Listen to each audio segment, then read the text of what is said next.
কতজন মানুষ 5 ওয়াক্ত নামাজ পড়ে এটা এখন জরিপ করার ব্যাপার। দেখবেন মেজরিটি সংখ্যক কোরআনটাকে বিশুদ্ধ করে তেলাওয়াতও করতে জানে না। কথাগুলো রূপকথা মনে হচ্ছে, বাস্তব জীবনে নেমে এসে দেখেন। ওই যে বলি না আমরা তাওহীদি জনতা মাঠে আছে, তাওহীদি জনতা মসজিদেই নাই। কি বুঝলেন? কোন মাঠে আছেন? তারপরে মুসলিম পরিবারে জন্মগ্রহণ করে দেখবেন পর্দা যে একটা ফরজিয়াত, এই কনসেপ্টই নেই। বরং এখন চেতনা এমন যে গায়ের জামা কাপড় ছিঁড়ে খুলে ফেলতে পারলে বাঁচে, মানে এখন এই যুগ চলছে। একটু আমি দেখাচ্ছি যে কীভাবে এই জায়গায় আসছে। দেখেন, একটা সময় ছিল যে মানুষ সিগারেট খেত, স্মোক করতো। আমরা ওই জেনারেশনটা দেখেছি, স্মোক করতো চুপ করে ওই চায়ের দোকানের কর্নারে, এই বাথরুমে ঢুকে, ওই মাঠের ওই কর্নারে গিয়ে কেউ যেন দেখে না ফেলে। তারপরে কয়েক বছর পর পরিস্থিতি একটু পরিবর্তন হলো, ওপেন স্মোকিং, সবাই ভাইয়ের সাথেও স্মোকিং, বন্ধুর সাথেও স্মোকিং, পরে বাবার সাথেও দেখা যায় ছেলে স্মোকিং। এই একটা যুগ আসলো দেখেন।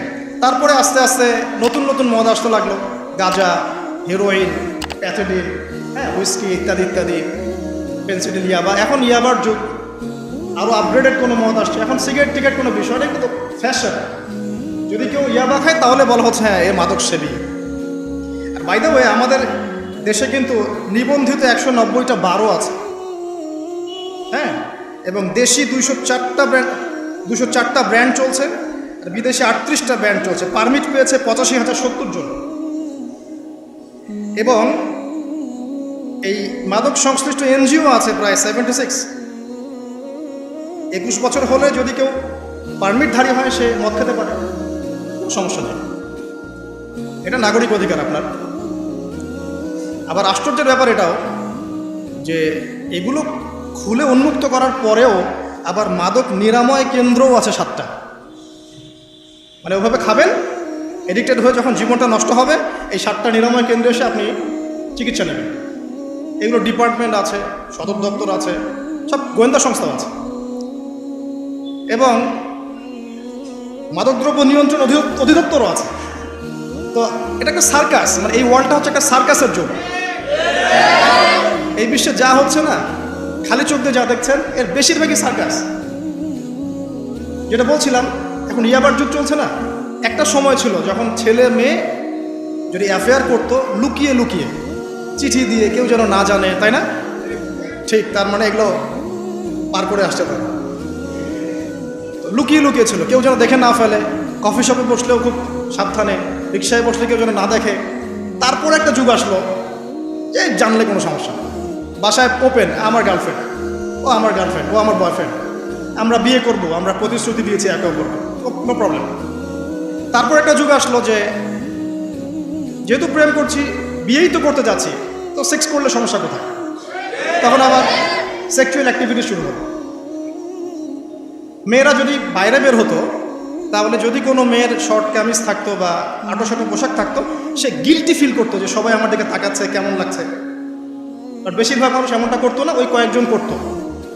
আস্তে আস্তে একটা যুগ আসলো যে না, এখন বেশিরভাগই করে, সয়ে গেল। তারপর একটা যুগ আসছে সরাসরি সেক্স, প্রেম টেম কিছুই নাই, এখন খালি সেক্স। পতিতালয়ে যাবো, সেক্স করবো, চলে আসবো। গার্লফ্রেন্ডের সাথে সম্পর্ক, লাগে সেক্স, তারপরে বাজ বিচার করে দেখবো কোনটা ভালো। আর বাই দ্য ওয়ে, আমাদের দেশে 14টা পতিতালয় আছে, হ্যাঁ। আর এগুলো আমি বানিয়ে বলছি না, আপনি গুগল করলেই দেখতে পারবেন। তারপর একটা যুগ আসছে এখন যে হিজাব তো সরিয়েছি, তারপর আস্তে আস্তে ড্রেসটা একটু ছোট হলো, তারপর একটু টাইট ফিটিং, ঠিক আছে, একটু শর্ট করতে করতে এখন রেভলিউশন আসছে, এটাও খুলে ফেলে দিতে হবে, এটাও রাখা যাবে। আমি আপনাকে বলে দিই হাদিস থেকে, এরপর কি হবে। ওই যে গোপনে গোপনে জেনা এবং এই যে অল্প অল্প অশ্লীলতার যুগটা থেকে যখন প্রকাশ্যে জেনা আর অশ্লীলতার ছয়লাভের যুগটা আসছে এখন, এরপরে হবে কি, মানুষ রাস্তাঘাটেই জেনা করবে। রাস্তাঘাটে এইখানে কেউ সেক্স করতেছে, ওইখানে কেউ সেক্স করতেছে, ওইখানে দেখবেন, এইখানে দেখবেন। বিশ্বাস হচ্ছে না? এটা নবী সাল্লাল্লাহু আলাইহি ওয়াসাল্লাম বলেছেন যে কিয়ামত হবে না ততদিন পর্যন্ত যতদিন মানুষ রাস্তাঘাটের আনাচে কানাচে জেনা করবে না, তখনকার সবচেয়ে ভালো মানুষ যে হবে সে কে জানেন? যে গিয়ে ওদেরকে বলবে যে কাজটা এখানে করছো একটু দেয়ালের পিছনে যে করতে পারতো না, এ হবে সবচেয়ে ভালো মানুষ। হাদিসে এমন ভাষা এসেছে। যুগ কিন্তু হঠাৎ করেই এরকম ফাসাদপূর্ণ হয় নাই, আস্তে আস্তে আস্তে আস্তে দেখেন, প্রথমে মাদক গোপনে, দেন প্রকাশ্যে, তারপর এটা ফ্যাশন হয়ে গেল, সবাই খাচ্ছে, কে কি বলো। প্রথমে পর্দা সবাই করতো মোটামুটি, 100 বছর আগের যুগে যান দেখবেন ম্যাক্সিমাম পর্দা। তারপরে আস্তে আস্তে রেভলিউশন, ফ্যামিনিস্ট রেভলিউশন, কাপড় ছোট হতে হতে হতে এখন বিকিনির যুগ আসতেছে, সবাই বিকিনি পরে ঘুরবে। কে এগুলোর বলার আছে? আমার পোশাক আমি পরবো, আপনার বলার কি অধিকার আছে? আমার দেহ আমার সিদ্ধান্ত, আমার দেহ আমার সিদ্ধান্ত। এরপরে আসবে ওই যুগটা যখন মানুষ রাস্তাঘাটে জেনা করবে, আর আল্লাহ রাব্বুল আলামিন বলেছেন তার রাসূলের মাধ্যমে ওদের সামনে কিয়ামত হবে ইনশাআল্লাহ। মানুষ এইভাবে ফাসাদে জড়িয়েছে, মুসলিম পরিবারে জন্মগ্রহণ করার পরেও এই জিনিসগুলো অমুসলিমরা করুক, খ্রিস্টানরা করুক, বৌদ্ধরা করুক, ইহুদিরা করুক, আমাদের কিচ্ছু যায় আসে না। ওরা সারা দেশ সভ্যতা একাকার করে ফেলাক, আমাদের কিচ্ছু যায় আসে না। মুসলিম পরিবারে জন্মগ্রহণ করার পরে একটা মুসলিম ছেলে, মুসলিম মেয়ে কীভাবে এগুলো করতো? দেখবেন মুসলিম পরিবারে জন্ম নিয়েছে, নামাজ নাই, কোরআন তেলাওয়াত নাই, আল্লাহর তো জিকিরের কোনো খবরই নাই।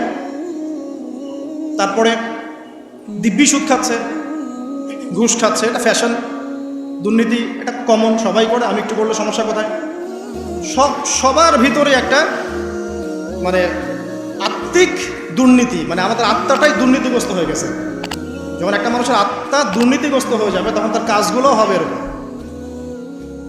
একজন রাইটারের বই পড়ছিলাম, তিনি লিখেছেন যে এখন চলমান যে সময়টুকু চলছে এটা কিন্তু অনেক আগের বই, ওই সময়ের কথা তিনি বলছেন যে এখন যে চলমান সময় চলছে এই যুগে যদি আত্মাটাকে দেহের রূপ দেয়া যায় আর দেহটাকে আত্মার রূপ দেয়া যায় তাহলে দুর্গন্ধে কোনো মানুষ আমার কাছে আসবে না।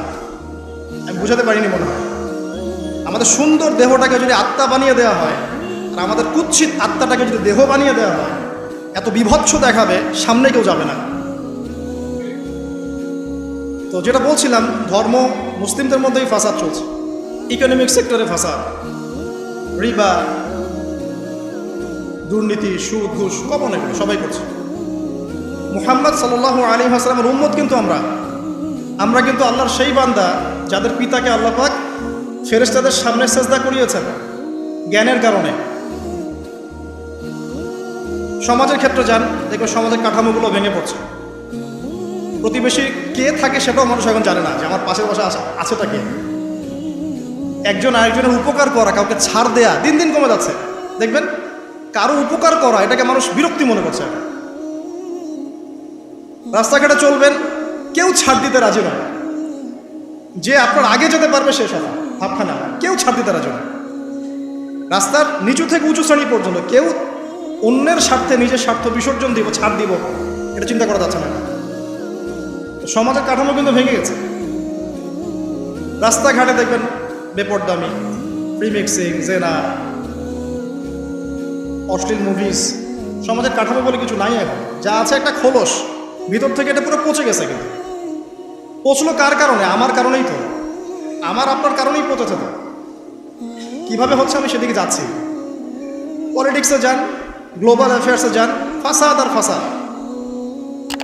বিশ্ব নিয়ন্ত্রকদের এখন একটাই কাজ, যুদ্ধ বাঁধিয়ে দেওয়া আর অস্ত্র বিক্রি করা। কার কার মাঝখানে যুদ্ধ বাঁধাবে আর কোথায় কোথায় অস্ত্র বিক্রি করবে, এটাই টেন্ডেন্সি, কিচ্ছু না। মানুষের জীবনে কোনো মূল্যই নাই এদের কাছে। একটা বোমে যে ইয়েমেনের হাজার হাজার শিশু মারা যাচ্ছে, কোনো ফিলিংসই নাই। বাচ্চাগুলো মরে গেল, কি হয়েছে? মনে পিঁপড়া ডলে দিলে যেমন মানুষের কোনো ফিলিংস থাকে না, মানুষের জীবনের মূল্য এমন হয়ে গেছে। নবী সাল্লাল্লাহু আলাইহি ওয়াসাল্লাম এটা বলেছিলেন যে শেষ জামানায় হারাজ বেড়ে যাবে। হারাজ মানে হত্যা। কাতেল যে হত্যাকারী সে জানবে না লিমা কাতালা, কি জন্য সে হত্যা করলো। মাকতুল সে জানবে না যে লিমা কুতিল, কি জন্য তাকে হত্যা করা হলো। আর নিয়ন্ত্রণ শক্তি যারা সমস্ত বিশ্বটাকে ওদের দাসত্বের মধ্যে আনতে চায়। আর এই দাসত্বের পথে একমাত্র বাধা হচ্ছে মুসলিমরা, বাকিরা তো আর বাধা না। এই কারণে মুসলিম সমাজের মধ্যে এগুলো বেশি বেশি ছড়িয়ে দেওয়া হচ্ছে, পণ, জিনা, মাদক, এটা সেটা, যাতে করে মুসলিমদের আধ্যাত্মিক যে শক্তিটা এটা না থাকে। যখন আপনার কাছে আধ্যাত্মিক কোনো শক্তি থাকবে না তখন আপনি পরাজিত। তো সুদ ছড়িয়ে দিচ্ছে সারা ওয়ার্ল্ডে। সুদ কি আর বাংলাদেশ থেকে এসেছে? সুদ পশ্চিম থেকে আসছে।